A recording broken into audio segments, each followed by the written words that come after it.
ये कहानी मेरे और मेरे दोस्त की है। मेरा नाम पुनीत है और मेरा दोस्त का नाम रौनक है। हम दोनों भाई बचपन से ही काफ़ी अच्छे दोस्त थे और इस वजह से हम दोनों पहली कक्षा से लेकर कॉलेज तक के सफ़र में हमने साथ में पढ़ाई की थी। और इस बीते टाइम में हमारे साथ कुछ ऐसा हॉरर इंसिडेंट हुआ जिन्हें आज भी याद करते हैं तो हमारी रूह कांप उठती है। क्यों रौनक, ये कहानी तू शेयर करेगा? भाई तू ही बता दे, मुझे इस बात पर कुछ नहीं बोलना है। मैंने कहा ठीक है। दोस्तों, ये कहानी कुछ साल पहले की है जब मेरी और रौनक की 12वीं कक्षा पूरी हो गई थी और हम दोनों भाई गांव में रह रहे थे और गांव में 12वीं तक स्कूल था। कॉलेज करने के लिए कहीं शहर में जाना पड़ता था। हम दोनों भाई पढ़ाई में काफ़ी तेज़ थे और 12वीं में अच्छे मार्क्स से पास किया था। हम आगे पढ़ाई करना चाहते थे, इसलिए हम दोनों भाई ने शहर में एक कॉलेज में एडमिशन ले लिया। लेकिन हॉस्टल का एडमिशन में काफ़ी दिक्कतें आ रही थी क्योंकि हर एक हॉस्टल की फ़ीस काफ़ी ज़्यादा महंगी थी। तो हम वापस गांव आ गए थे क्योंकि हमारे पास इतने पैसे नहीं थे जो हम महंगी हॉस्टल में एडमिशन ले पाए। लेकिन हमारे गांव में एक लड़का शहर में रह रहा था। उसने हमारी काफ़ी मदद की थी और उसका नाम आयुष था। और आयुष बताता है यदि आपकी 12वीं में 70 मार्क्स से ज़्यादा हो गए तो आप दोनों का हॉस्टल में फ्री में एडमिशन हो जाएगा। मैंने कहा आयुष भैया, मेरा तो 86% है। तभी रौनक बोलता है भाई मेरा 81%। फिर आयुष भैया बोलता है तो फिर कोई दिक्कत नहीं है, आपका एडमिशन हो गया समझो। हम दोनों दोस्त के चेहरे पर खुशी का कोई ठिकाना नहीं था। अगले दिन हमारा एडमिशन भी हो जाता है। ये बात सुनकर मैं और रौनक खुशी से कूद लगे। फिर हम दोनों भाई अपना अपना सामान पैक करके शहर में उस हॉस्टल पर पहुंच गए। हॉस्टल को देखकर मुझे काफ़ी घबराहट महसूस होने लगी। तभी रौनक बोलता है पुनीत भाई, क्या हॉस्टल मिला है? वाह क्या बात है। मैं हॉस्टल में पैर रखते ही मेरा दम घुट रहा था। दिखने में हॉस्टल काफ़ी पुरानी लग रही थी और सारे कमरे स्टूडेंट से भरे कमरे थे, सिर्फ एक कमरे को छोड़कर, और वही बंद कमरा था और वह बंद कमरा हमारे नसीब में था।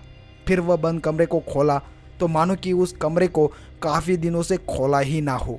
फिर मैं और रौनक उस कमरे को साफ करना शुरू किया। तभी बगल वाले रूममेट हमारे रूम में आया और वो कहता है अच्छा हुआ आप आ गए, इस रूम से काफ़ी डरावनी आवाज़ें रात को आती है, मुझे काफ़ी डर लगता है। अब शायद मुझे डरने की ज़रूरत नहीं है, आप आ गए हैं ना। इतना कहकर वो लड़का चला गया। मैंने कहा रौनक, ये वाकई में ये रूम ठीक नहीं लग रहा है। जब से हम इस हॉस्टल में आए हैं तब से मुझे काफ़ी अजीब सा लग रहा है। तभी रौनक बोलता है अरे भाई डर मत, तुझे ऐसे ही डरा कर चला गया वो। वैसे भी हम शहर में कभी नहीं रहे, इसलिए शायद तुझे अजीब सा लग रहा है। यह सब बातों को छोड़, पहले रूम का सारा साफ सफाई कर, हमें कॉलेज भी तो जाना है। हाँ भाई ठीक है। फिर हमने सारा रूम को एकदम से साफ कर दिया। फिर मैं और रौनक कॉलेज के लिए निकल गए। फिर रास्ते में चलते चलते रौनक बोलता है भाई क्या रूम मिला है, सारे रूम स्टूडेंट से भरे हैं, लेकिन सिर्फ हमारा एक रूम है जो सिर्फ हम दोनों के लिए मिला है। ऐसे ही बातचीत करते करते कॉलेज आ गई। फिर हम दोनों भाई कॉलेज ख़त्म करके हम फिर वापस हॉस्टल पहुंच गए। फिर मैंने हमारा रूम का दरवाज़ा खोला तो सारा सामान बिखरा हुआ दिखा। मैंने कहा रौनक भाई देख, मैंने कहा था ना कि ये रूम ठीक नहीं लग रहा है। रौनक बोलता है अरे भाई डर क्यों रहा है, किसी ने हॉस्टल में शरारत की होगी, डरने वाली कोई बात नहीं है। मैंने कहा देख रौनक, इस रूम की चाबी सिर्फ हमारे पास ही तो थी। रौनक बोलता है हाँ बाबा, ऐसा भी तो हो सकता है कि इस रूम की चाबी हॉस्टल मैनेजर के पास भी हो। हैं तो यह सब छोड़, यह सब ठीक कर, बहुत ज़्यादा भूख लगी है, कहीं बाहर खाना खाने चलते हैं। मैंने कहा ठीक है भाई। फिर मैं पूरा रूम को साफ करना शुरू किया, अपनी अपनी चीज़ें अपनी जगह पर रखने लगा।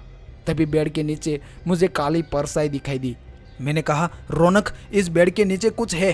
तभी रौनक ने देखा तो वहाँ पर उसको कुछ नहीं दिखा। फिर रौनक कहता है भाई तू आया है तब से डर की बातों से घबरा रहा है, ऐसा कुछ नहीं होता है। मैंने कहा रौनक मेरे भाई कुछ तो है इस रूम में। फिर रौनक कहता है अब ये सब छोड़, मुझे बहुत ज़्यादा भूख लगी है, चल खाना खाने चलते हैं। फिर हम दोनों भाई खाना खाने चले गए। फिर मैं और रौनक खाना खाकर वापस हम हॉस्टल पर आए। फिर रौनक ने दरवाज़ा खोला तो सारा रूम का सामान फिर से बिखरा हुआ दिखा। फिर रौनक गुस्से में हॉस्टल मैनेजर से बात करता है हमारा रूम का सारा सामान कोई बिखर कर चला जाता है। हॉस्टल मैनेजर कहता है अब से ऐसा नहीं होगा। फिर मैं और रौनक अपने रूम में चले गए। रात के करीब 8 भी बज गए थे। हम दोनों भाई कॉलेज का पढ़ाई लिखाई करने बैठ गए। पढ़ाई करते करते 12 बज चुके थे। रौनक पढ़ते पढ़ते सो गया था। मैं देर रात तक पढ़ाई कर रहा था। तभी मुझे अलमारी से किसी की रोने की आवाज़ आ रही थी। मैंने कहा, कौन है वहाँ पर? ऐसा मजाक मत करो वरना मुझसे बुरा कोई नहीं होगा। तो वहाँ से आवाज़ और तेज़ आने लगी। वो आवाज़ सिर्फ मुझे ही सुनाई दे रही थी। फिर मैंने कहा, रौनक ये आवाज़ सुन, कोई रो रहा है। तब रौनक कहता है, अबे यार कुछ आवाज़ नहीं आ रही है, तेरे दिमाग में भूत सवर गया है, तू चुपचाप सो जा। फिर मैं सो गया और रौनक कुछ देर के लिए पढ़ाई करने बैठ गया। फिर वो बाथरूम जाता है और बाथरूम जाकर वापस आया तो उसने दीवार पर एक काली परछाई उल्टी लटकती हुई दिखाई दी। रूम में लाइट होने के बावजूद भी रौनक के आंखों में काफ़ी अंधेरा साया हुआ था। रौनक ठीक से देख नहीं पा रहा था। फिर रौनक ने कहा, तुम कौन हो? तो ऊपर से वो परछाई बोलती है, तुम जिंदा रहना चाहते हो तो इस रूम को छोड़ दो, ये रूम सिर्फ मेरा है, सिर्फ मेरा। रौनक ने उस परछाई को ठीक से देखा तो उसका चेहरा देखकर रौनक के जोर से चीख निकल गई। तभी मैं उठ गया और रौनक को मैं कहने लगा, रौनक तुम्हें क्या हुआ है? रौनक इतने घबराए हुए क्यों हो? रौनक ना ही कुछ बोल पा रहा था और ना ही हिल रहा था। मैं तुरंत दौड़ते हुए हॉस्टल मैनेजर को बुलाकर लाया। रौनक को हम हॉस्पिटल ले गए। मैं भी काफ़ी डरा हुआ था। हॉस्पिटल पहुंचे तब तक तो सुबह हो गई थी। रौनक ने बस मुझे इतना ही कहा और रूम और काली परछाई इतना ही बोल पा रहा था। मैं भी काफ़ी डरा हुआ था। फिर मैंने हॉस्टल मैनेजर को ये सारी बातें बताई। उसने कहा, ऐसा कुछ नहीं होता है, तुमको बहम हुआ है। इतना बोलते ही हॉस्टल मैनेजर को हम दोनों को उस हॉस्टल में उस रूम को छोड़कर चला जाता है। दिन था, पूरे हॉस्टल के स्टूडेंट अपनी अपनी कॉलेज चले गए थे। पूरी हॉस्टल में सिर्फ मैं और रौनक ही थे।